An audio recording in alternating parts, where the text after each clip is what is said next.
In this video, I will describe the mechanism of action for how the mRNA vaccines work to immunize people against the SARS-CoV-2 virus. This is the virus that causes the coronavirus disease COVID-19. My goal is to provide an overview of how mRNA vaccines lead to immunization, and by the end of this video, you will be familiar with all of the drawings shown here and what their role is in the mRNA vaccination process. Before I can get into the details on how the mRNA vaccines work, I need to start with two pieces of background information. First, how are proteins synthesized in your cells? And second, how do your immune cells learn to protect you against future infections? In a typical cell, the instructions for how to make or synthesize all of the enzymes and other proteins that carry out all of the critical processes in the cell are found in your DNA. Individual proteins are encoded as genes, and the entire library of your DNA is located in your cell's nucleus. The DNA of a gene is transcribed into mRNA and exported out of the nucleus and into the cell cytoplasm, which is the area of the cell that's outside of the nucleus. The mRNA is then translated by enzymes into its protein, one amino acid at a time. This protein then folds into its functional form and can now carry out its role in the cell. This second piece of background information describes how our immune system learns to fight off pathogens like viruses. I want to highlight that my description of immune cells and the immunization process is simplified and narrowly focused. There are a lot of different cell types involved and different ways or mechanisms to develop immunity that I'm not going into here. I will be focusing on the most common mechanism for long-term immunity that I believe is the basic or standard process for how vaccine immunization works. With all that said, this picture describes where we want to end up in the end. In order to become immune to the SARS-CoV-2 virus, we want to end up with plasma cells and memory B cells. Plasma cells produce large amounts of neutralizing antibodies that will specifically attach to the virus and lead to its destruction. We also want to get memory B cells. These will keep a longer record of the antibody that targets the SARS-CoV-2 virus. The memory B cells will allow for a faster immune response during a future infection and hopefully will still provide protection years after getting the vaccine. In general, how do we get to the point where we have plasma cells and memory B cells that recognize and defend our bodies against a specific pathogen? It starts with the presence of an antigen in the body. An antigen is a foreign toxin or protein that could include a part of a protein that's found on the outside of a bacteria or virus. Antigens can be taken up and consumed by immune cells called antigen-presenting cells, or APCs, through a process called phagocytosis. The APC can then break down larger particles or proteins and present the antigens on the outside of a cell as part of an MHC2 complex. Next, a type of T cell called a helper T cell binds to this MHC2 complex with its T cell receptor, or TCR, that recognizes this specific antigen. This process activates the T cell, leading to the proliferation and expansion of these T cells. Activated T cells also release signaling molecules. These are separate small proteins called cytokines, and they raise the alarm for other cells to arrive and proliferate. The cytokines that are released from the T cells lead to the recruitment of another type of immune cell called a B cell.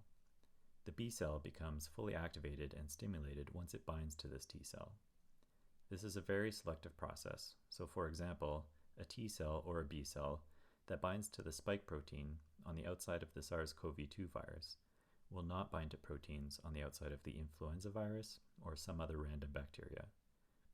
Now that this B cell is fully activated, it will begin to proliferate, making more copies of itself and therefore more B cells that recognize this specific antigen. More importantly, these B cells will now begin to differentiate. B cells can differentiate into memory B cells and plasma cells. As described earlier in this video, memory B cells remain in the body for a long period of time and can be used to more rapidly fight off a future infection. Plasma cells produce large amounts of the antibody that targets and labels the pathogen for destruction. This whole process is quite a bit more detailed and complex, and it needs to be. There are some checks and balances in the system and some redundancy in order to prevent your immune system from attacking and raising the alarm against the good cells in your body that are not pathogens. That's the background information on how the presence of a protein from an invading virus can lead to long-term immunity. I will now describe how giving mRNA vaccines for the SARS-CoV-2 virus actually work. What is an mRNA vaccine actually made of? Obviously, based on its name, the key component of the vaccine is the mRNA. And as we covered in the beginning, mRNA inside of cells is translated into a protein. In the case of the COVID-19 virus, SARS-CoV-2, the sequence for the mRNA being used here describes how to make the spike protein found on the outside of the virus. There are two major hurdles to getting a specific mRNA into your body's cells. The first problem is that mRNA is quite fragile, especially when compared to double-stranded DNA, which can even be extracted from ancient animal species. The second problem is that mRNAs are too big to freely cross cell membranes and get into our cells. Enter the lipid nanoparticle. What is a lipid nanoparticle? Lipids are a type of molecule that is nonpolar, or does not have a charged end. Types of lipids include fats and oils.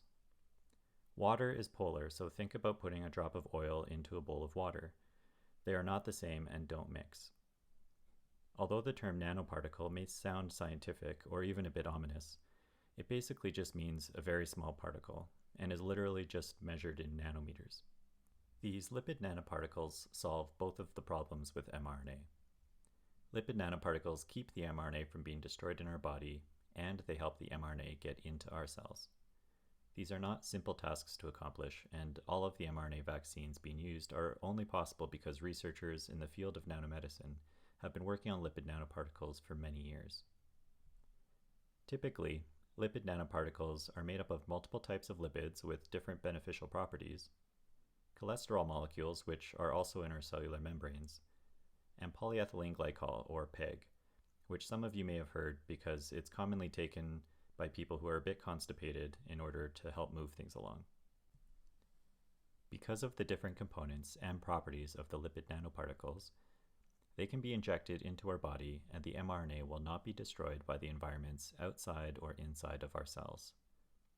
This gives the nanoparticles the time they need to travel to our cells, in this case, a muscle cell, also called a myocyte. The specialized lipids in the nanoparticle then allow it to be taken up by our muscle cells using a process called endocytosis. The last job of the lipid nanoparticle is to bypass cellular processes that would otherwise destroy them in order to release its mRNA cargo into the cytoplasm. Once the mRNA is in the cell's cytoplasm, it can be translated into the protein that it was designed to make. In this case, the spike protein found on the surface of the SARS-CoV-2 virus. One nice part about this whole process is that the mRNA cannot enter your cell's nucleus, so the mRNA from the vaccine does not interact with or alter your cell's DNA. So how does the mRNA lead to immunity to the SARS-CoV-2 virus? After the spike protein is synthesized, parts of the protein are secreted outside of the cell, and these proteins are the antigens that are taken up by the antigen-presenting cells that were described earlier. Now, the immune system can go through the process of developing immunity that was described earlier, resulting in the activation and expansion of B cells that specifically recognize the SARS-CoV-2 virus's spike protein. These B cells expand in number and differentiate into memory B cells and plasma cells. Together, they can now target and neutralize a future infection of SARS-CoV-2 and prevent COVID-19 from developing in the now immunized individual. As promised, you should now be more familiar with all of the drawings shown here. Overall, I hope this video has helped to provide some insight into how mRNA vaccines actually work, and to show how interesting and impressive the science behind their development really is. Please let me know in the comments if you have any questions or concerns. Be curious, keep learning, and thank you for watching.